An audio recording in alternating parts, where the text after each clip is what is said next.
ladies, how are you doing? Welcome to Cimnanya. If this is your first time of coming across this channel, sweetheart, kindly smash that subscribe button and turn your notification so you are notified each time I upload, and please give this video a thumb up.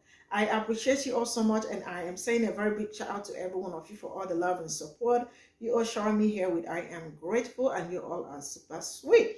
So today we'll be talking something very important. It's about something that a lawyer, a Pe0ple lawyer, actually found out that it's going on each time his client tried to go to the bank, and he noticed that a black person is going to think that their check is fake check than a white person. So it has happened several times, and he got on the phone with them, and he was asking them, I want you to step back in your office and tell me the color of the person that you are dealing with. And they start going into defense mode and all that. I mean, it literally has been happening to all his black clients. So they always think that they have fake check or something. And that really boils down to this systemic racism that is going on. Then you go to the healthcare, go to the banking system, and also healthcare, bank, real estate, redlining. You find out that somebody is fit to probably buy a house or probably rent a house in so and so places, and if you are a black person, they are likely to tell you, sorry, we do not allow your kind, or we do not attend to your kind in this place. And then when we will talk about healthcare, you find out that a black person is at high risk of losing his or her life because of the skin color. Then when it comes to banking sector, you find out that you are likely not going to be attended to because they are going to think that you have a fraudulent check or something. And I keep asking, when like all this that has been going on, some people are still going to tell you to stop talking about race to the season, and it's going to go away. I am going to roll this clip. We'll come back to talk about it. Let me know what you all think in the comment section. So straight up, let's get into it. When a black client leaves my office, I know there's a pretty damn good chance that their bank is going to think that it's a fake check as opposed to if a white person leaves. The other day, I got on the phone with them and they said, we need to check and see if this check is real. And I said, I want you to step back into an office or a room if you can, because I'd like to discuss this with you. And they go, okay. Now they think the check's fake, right? There must be something here. He wants me to step in the office and speak to him privately. And I said, so you remember that you called me a couple weeks ago? And she goes, yes. And I said, what color was that person from a few weeks ago? Do you remember? And she says, I don't know. And I said, what color is the person standing in front of you right now? And she goes, I don't know. And this is my local bank, the local branch I go to. And I said, do you know how many people have come in between those two people? All haven't been the color of the people standing in front of you? And you haven't checked once whether their checks are valid? It's fucked up. It's frustrating. When a black client leaves my office, I know there's a pretty damn good chance that their bank is going to think that it's a... A little while ago, I did a TikTok about how I think people spend a little bit too much time focused on implicit bias and not enough time focused on explicit discrimination. And that TikTok I just stitched is a great example of what I'm talking about. First, great on that, the guy in the original video for calling out the bank he works with for discriminatory behavior. But I think people really underestimate the extent to which there's still plenty of racial discrimination in banking, in housing, in jobs and employment, on the work site, in the shop.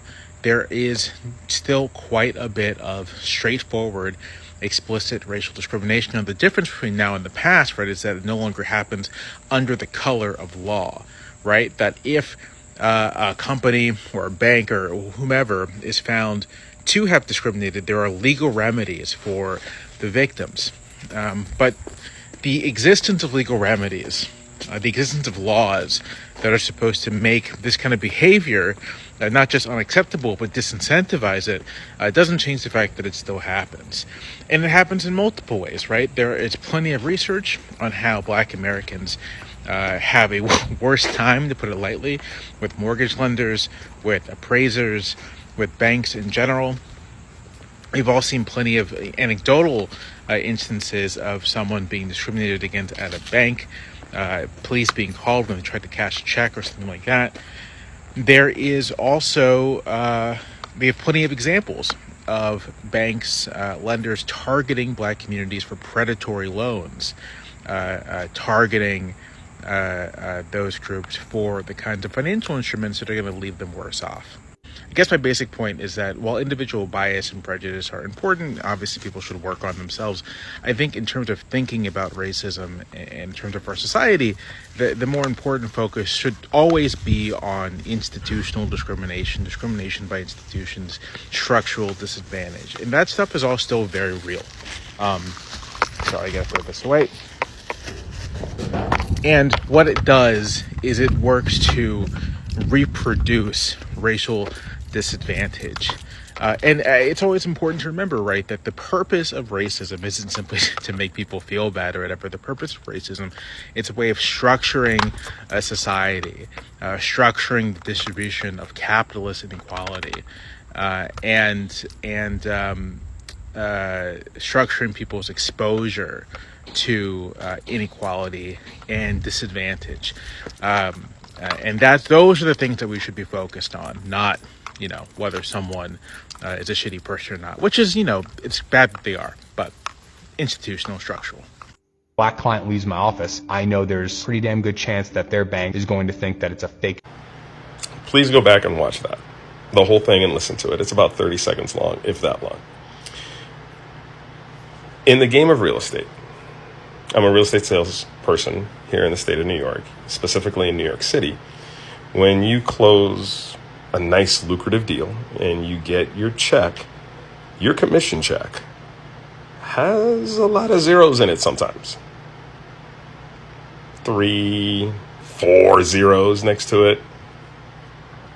And there have been times where the bank teller calls over their supervisor, and then their supervisor looks at me, even in a suit, and goes, "Excuse me, do you have the contact information for this particular issuer of the check?" Like, yeah, it's right across the street. It's my boss.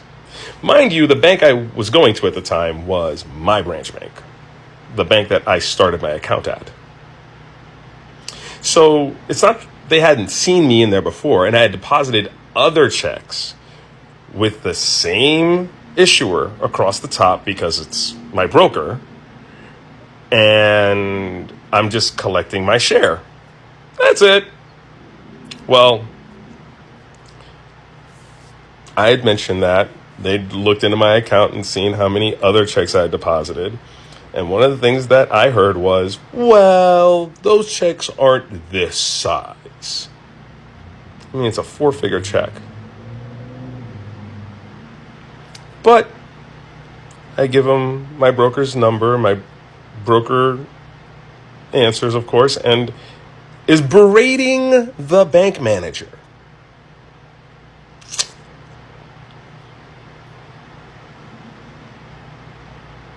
This happens to people of my shade many, many, many times over. It happened to Ryan Coogler, for Pete's sakes, in his own bank. It's happened to famous football players, basketball players, baseball players, where they have very large bank accounts. And if they get a physical check and they have to deposit that physical check in a bank, if people don't recognize them or don't know that they're famous or whatever, they get treated as if they're a criminal with a fake check. That's not cool. By the way,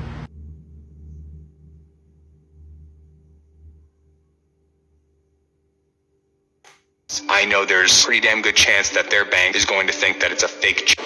So I've been banking with this bank about 4 years, and I've never really had a problem with this bank at all. I've been banking with them about 4 years, and just no issues. I've been able to cash checks. I've been able to, I've never really had issues with them.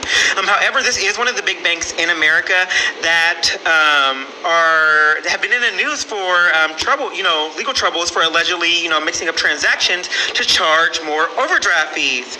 And so I recently started working for a county, and this county's policy is the first check is going to be a paper check. And, I was like, no problem. I've never had a problem not cashing, with cashing paper checks. I've cashed them before.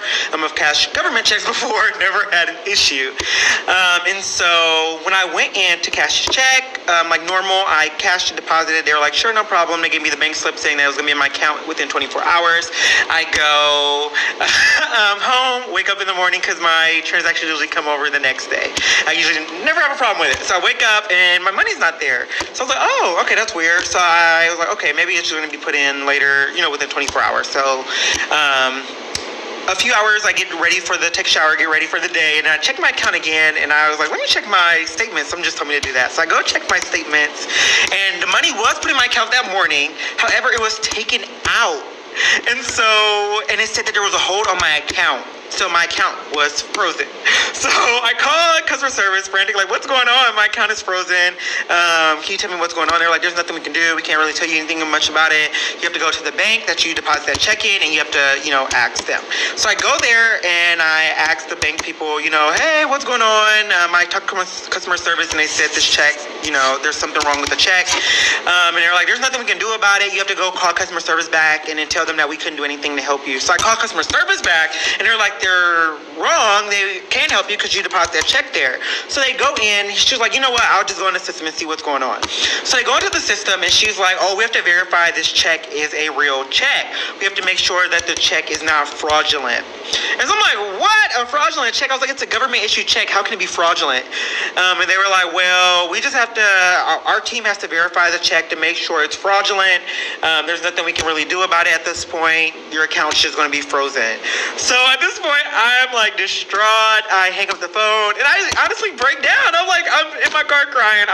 My account's frozen. I don't have any money. I can't access my money. So I'm in my car crying. And keep in mind, I just moved to a different city. So like it's a new atmosphere. I just moved in here. I've only been here 2 weeks. I'm distraught. And so I'm stuck in a new city, no money. And I just cried. So I ended up just calling my grandma. I was like, Grandma, I don't know what to do.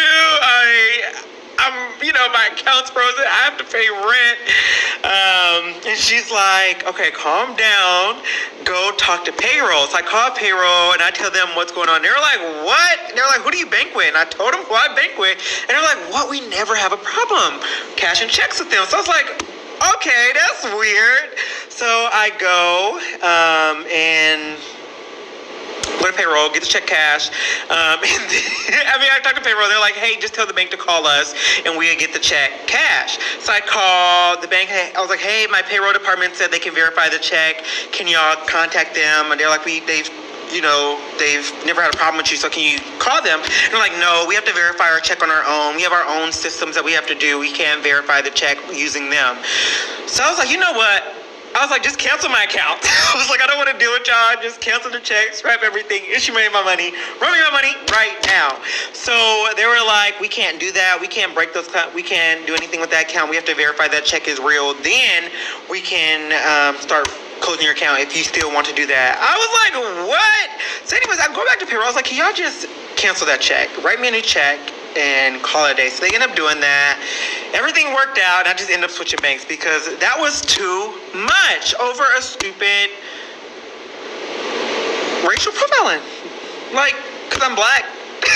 Y'all not gonna write bad checks. So yeah, it's very frustrating. I never thought it would happen to me, but it ended up happening to me. So y'all be careful, watch out. Just know it can't happen to you. It can happen to anyone. Thank you for listening to my lecture. She goes, yes. And I said, what color was that person from a few weeks ago? Do you remember? And she says, When someone asks what they can do in their everyday life to help out with like racism and subtle racism, this video is a really good example. So that guy's a lawyer and he's basically explaining that he would give checks to certain clients and then the bank would only call about specific people and those people happen to be black. So for him, he was like, okay, this is clearly maybe an unconscious bias that this bank teller has, or maybe they're doing it maliciously, whatever it is. He took it upon himself to call it out because he noticed the behavior. And I think there's little things like this that people can do in their everyday jobs, is whether it's themselves or people they're interacting with. If you see that they're doing something that maybe doesn't seem all that bad, call them out on it. They might not even notice, and you can make a big difference in their life and the people that they're affecting. And that's a really good way to kind of, be a good ally. It's just calling things out when you see them like this. I know there's a pretty damn good chance that their bank is going to think that it's a fake check as opposed to if a... All right, small story time that equates right up to this video. Watch that whole thing. Understand where I'm coming from. I get into a fender bender, right? And I get a couple payouts. Then I go to deposit the payout. Why is it that the Wells Fargo Bank in Schaumburg, Illinois, says they don't believe that this is real, it's fake, they want to make phone calls, blah, blah, blah, do all this hysteria of they don't know if it's real. And I'm looking at him and I'm like, are you... in my head, I knew what was going on, so I just sat there and I didn't say anything. And then eventually I said, can I ask you a question? If I was a white man that came in with $20,000 check, would you guys be doing the same thing? And the guy was like, yeah. I was like, that's not true. That's not true. Historically, Wells Fargo does not believe that black customers who come in with large accounts, large sums of money to drop in their accounts are real, especially when it's a check. So I would love to understand is why are you guys taking all of my time to try to verify or to find out if it's real? Are you going to pay taxes on this? Yada, yada, yada. Mad loud. And allow other people to know what type of money I'm dropping off instead of doing this very discreetly and quickly. I hate this bank. Truly, truly enough. Right? Why is it that after wasting my time, making me feel profiled and all this other stuff, 2 weeks later, after already putting an FCC complaint in, their supposed district manager comes in, gives me a call and says, hey, I heard you had a situation at this branch, yada, yada, yada. And I was like, yeah, this is what happened. It was very rude. It was very uncomfortable. And it was also as well, seems that as if you're a black person, you go to a Wells Fargo bank, you guys automatically assume that this money has to be fake. It has to be fraudulent. He's like, oh, I'm sorry. This should have never happened. I'm the new manager over this district. I'm taking over because someone else has quit, but this will be rectified. Why is it the next time I come there, both of those guys that were in that little conversation, they both got fired? Stop being prejudiced.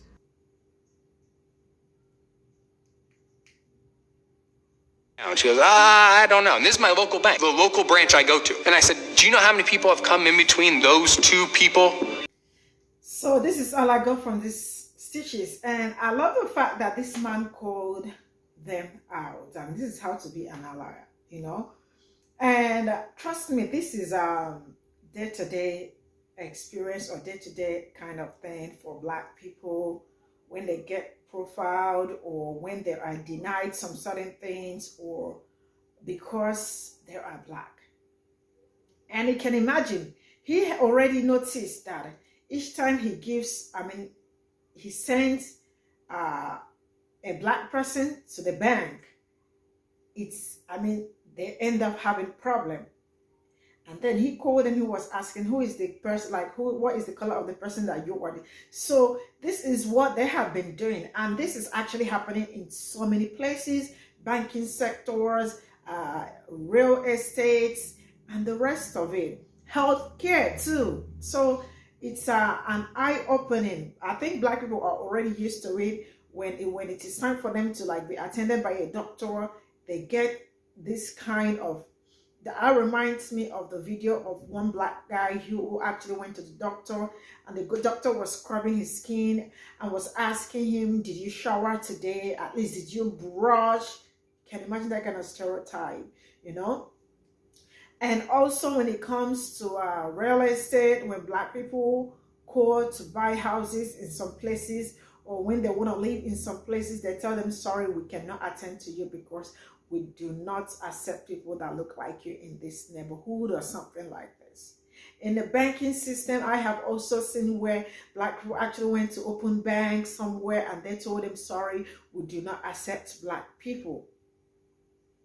So with all this going on, It is not just in one place. This is just to tell you how this is.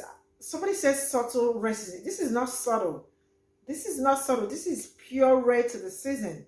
And it speaks louder, because if I come to your bank to probably cash out or probably do something, and then you start asking me some certain questions and all that, I know already what you're up to, because you're asking all these questions because of my skin color, because I am not a pop colored person like you.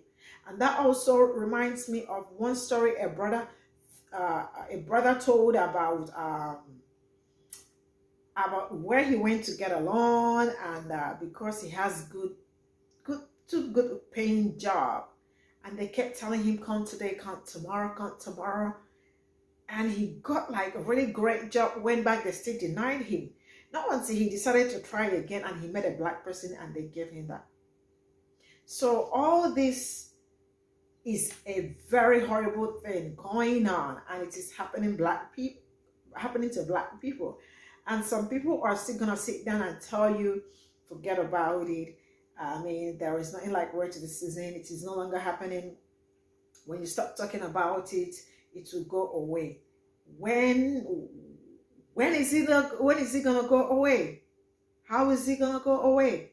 We are gonna keep talking about it. So you all know that other people from other continents already know what is going on, and I hope someday all these systems dismantled that is affecting black people will be dismantled. This is where I am going to draw the curtain. Thank you so much for the support, and see you all in my next video. Bye for now.